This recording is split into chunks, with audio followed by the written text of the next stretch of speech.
Hello everyone, welcome back. In today's video, I'm going to show you the improvements that I made with someone that I teach. This was last week, I think now, but it was that good I thought I can't not show you. So right now I'm going to pass you across to Jack, who's sat next to his iPad with a cup of tea. Here you go, Jack. Thanks, Jack. So right, here we have Tim Brown. On the right you need to look at his before swing, and on the left we have got his after swing. So I'm just going to show you his before swing in full. Now what we see straight away are some extremely irregular wrist conditions. So there is a lot of extension in that lead wrist, which causes his club face to be severely open.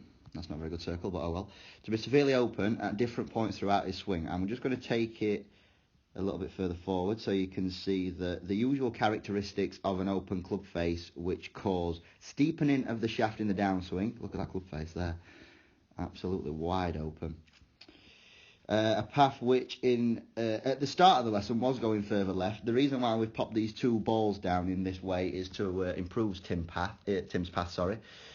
But yeah, what we're seeing were, I'll show you some numbers a little bit later on. So a path that was going severely left, club face that was wide open, and we saw very weak, very much a glancing blow, slices. So losing a lot of distance, very inefficient move.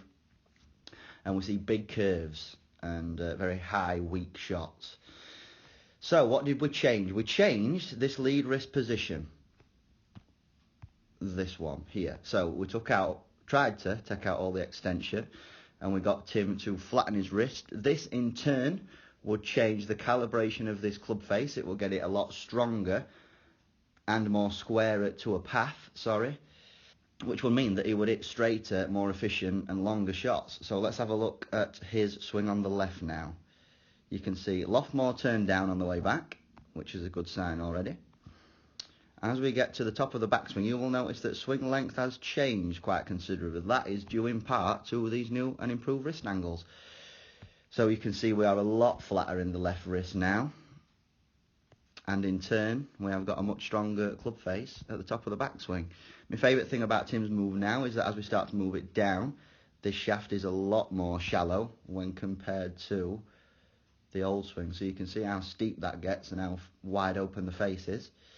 So this is now coming from a lot better angle. It's a lot shallower, much more control over that club face, and it's a much better shot. Just looking at the releases of both as well, you can see that by doing this is not something that we actively spoke about, but it has also eliminated Tim's kind of chicken wing move as well. So there's a lot less loft on that club at impact.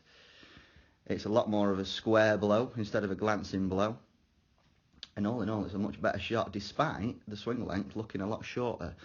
I'm just going to show you now the flight scope numbers of both these shots, and you can see the noticeable differences in ball flight now as well. Right, so here was the flight scope numbers from the first shot. We have got 101 yard of carry distance, total distance 115. This was a 7-iron that Tim was hitting. Ball speed 94 mile an hour. Smash factor was 1.21, so a very inefficient smash factor due to such a glancing blow, poor dynamic loft and all that other kind of stuff. Look at that club path, 20 degrees left. That is extremely severe. The spin axis was therefore 23 degrees right, so we're putting a lot of fade, a lot of slice spin on that ball, and you can see that the resulting shot type was in fact a slice. Let's have a look once we changed his swing and what happened. Carry distance has gone up to 135 yards despite swinging that club 6 mile an hour slower. How crazy is that? And now we look at that efficiency, it's around 1.42. That's a kind of tour player level of efficiency when it comes to hitting his irons. So despite swinging it shorter, because the impact parameters now are so much more efficient, we have gained an incredible amount of distance. You can also see that his club path is now pretty much zero. It's 0.1 degrees to the right. We've changed that by 20 degrees. Incredible changes.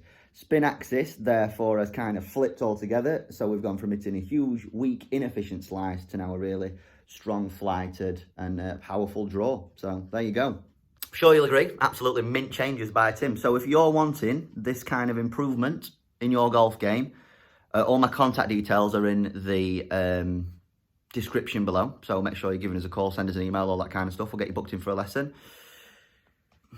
And yeah, well done, Tim. Great improvements, mate. Stay tuned for another kind of lesson debrief video that's coming soon of another client who's made some incredible changes. Yeah, if you want to see more of these types of videos, please make sure you're smashing that like button below. Subscribe if you've not done so already. And stay safe. There's a lot of corona out there, so don't be getting tangled up, kids.